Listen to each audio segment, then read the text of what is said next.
फरमाते सहाबा ना बात कर रहे थे, और बात ये कर रहे थे कि यार लोगों को गुनाहों से कैसे रोका जाए,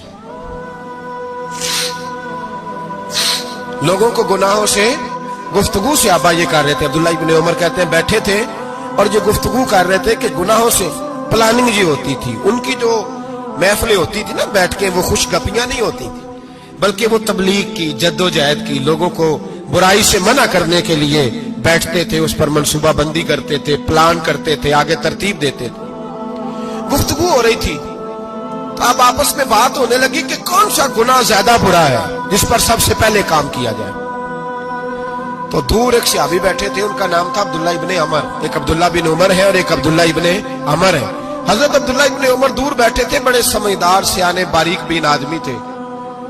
तो हजरत उमर फारूक अपने बेटे से कहने लगे, जा अब्दुल्ला इब्ने अमर से पूछ के आ कि सबसे सख्त गुनाह कौन सा है। तवज्जो है मेरे भाइयों, इधर देखिएगा मेरी जानी, पूछ के आ कि सख्त गुनाह कौन सा है। अब्दुल्ला बिन अमर रदी अल्लाह ताला अन्हु की खिदमत में जब अब्दुल्ला इब्ने उमर गए तो जाके कहने लगे कि सहाबा पूछते हैं कि आपने ज्यादा वक्त गुजारा है नबी रहमत सल्लल्लाहु अलैहि वसल्लम के पास, तो बतलाइए बुरा गुनाह कौन सा है, सबसे सख्त गुनाह, ताकि सबसे पहले उस पर पाबंदी लगाई जाए, उस पर मेहनत की जाए। तो हज़रत अब्दुल्ला इब्ने अमर कहने लगे, सहाबा को जाके बता दो कि सबसे बुरा गुनाह शराब पीना है, सबसे बुरा गुनाह, और ये उम्मुल खबाइस है, बुराइयों की जड़ है, गुनाहों की मां है, ये बुनियाद है, बाकी गुनाह इसी से शुरू होते हैं। कहते हैं मैंने आके बताया तो हजरत अबू बकर सिद्दीक रदी अल्लाह ताला अन्हु सैयदना फारूक आजम कहने लगे खुद जाते हैं, उनके पास खुद जाते हैं, चूंकि हमने बात सुननी है हम खुद जाते हैं और उनसे जाकर के सवाल करते हैं कि अगर आपको इस तफसील का पता है ना तो इसके पीछे भी कोई तफसील होगी जो मेरे नबी पाक ने बयान की होगी सल्लल्लाहु ताला अलैहि वसल्लम, उस तफसील का भी आपको पता होगा जो नबी पाक ने बयान की होगी, इस बात के पीछे जो बैकग्राउंड है, जो पस मंजर है। फरमाते हैं कि हम उठे, अब्दुल्ला इब्ने अमर के पास गए, उनसे जाके पूछा कि जनाब आपने ये तो फरमाया है शराब उम्मुल खबाइस है, तो इसके पीछे पस मंजर क्या है। तो अब्दुल्ला इब्ने अमर कहने लगे, ये मैंने अपने पास से नहीं कहा, ये मैंने नबी पाक से सुना हुआ है। हुजूर सैयद आलम सल्लल्लाहु अलैहि वसल्लम बैठे थे तो हुजूर ने फरमाया शराब ये नशा, ये बुराइयों की मां है। और फिर हुजूर ने एक मिसाल बयान फरमाई, नबी रहमत अलैहिस्सलाम ने फरमाया बनी इसराइल का एक वाकया है, एक खूबसूरत जवान था, तो एक औरत का दिल आ गया उस पर।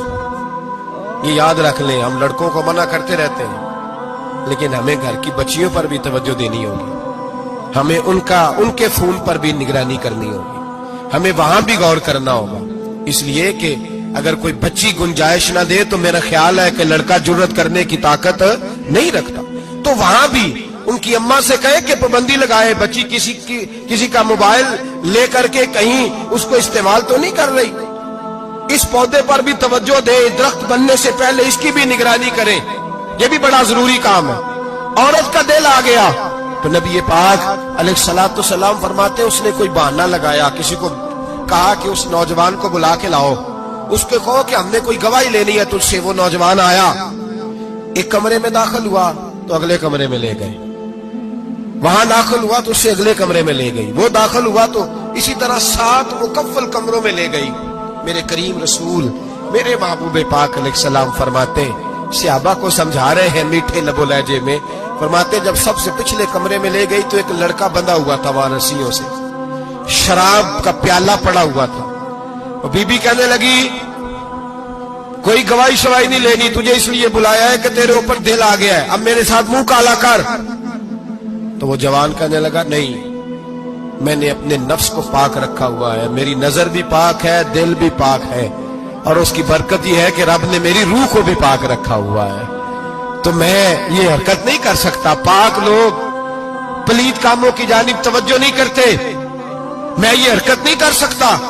इकबाल ने अपने बेटे को दुआ दी थी, उसने कहा था हया बाकी नहीं है जमाने की आंख में, खुदा करे कि रहे तेरी जवानी बेदाग, खुदा करे कि रहे तेरी जवानी बेदाग। कहा मेरे साथ मुंह काला कर, उसने कहा मैं नहीं करता। कहने लगी चल फिर इसको कत्ल कर, इसको मैंने बांधा हुआ। उसने कहा मैं कत्ल क्यों करूं, मेरी क्या दुश्मनी है? कहा फिर शराब पियो। कहा मैं शराब भी नहीं पीता। तो कहने लगी अब तो मैंने तुझे अपने चुंगल में फांस लिया है, अब तू यहां से बच के जा नहीं सकता, और अगर तू बाहर जाएगा तो मैं शोर करूंगी, लोग जमा करूंगी, इसने मेरी इज्जत आबरू पे हाथ डाला है, तो तू बच तो नहीं सकता, एक काम तो करना पड़ेगा। महबूब फरमाते उस नौजवान ने सोचा कि जिना भी बहुत बड़ा जुर्म है, कत्ल भी बहुत बड़ा गुनाह है, चलो अब मजबूरी है तो शराब पी लेता हूं।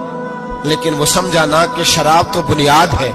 उसने एक प्याला जो पिया, कहने लगा एक और दे दो। दूसरा पिया तो कहने लगा एक और दे दो। अब 3 प्याले 3 बोतलें शराब जो पी चुका तो खुमारी चढ़ गई। अब उस औरत के करीब जाने लगा कि मैं तेरे साथ जिना करूंगा। उसने कहा जब तक मैं करीब नहीं आने दूंगी जब तक तू इसे कत्ल न करे। उसने उसे कत्ल भी किया, जिना भी किया। तो महबूब फरमाने लगे ये कत्ल और जिना जो हुआ है तो ये शराब की वजह से हुआ है। गोया शराब वो जुर्म है जो कत्ल भी कराएगी, जो जिना भी कराएगी। और अगर आप नशई को देखें, अगर आप शराबी को देखें, तो क्या वो डकैतियां नहीं करता फिरता, वो चोरियां नहीं करता, वो अपनी ही माँ का जेवर नहीं बेच आता, वो अपनी ही बहन का पड़ा हुआ जहेज नहीं बेच आता, वो अपने ही घर में डाके नहीं डालता, वो अल्लाह के घर मस्जिद में आकर के चोरी नहीं करता,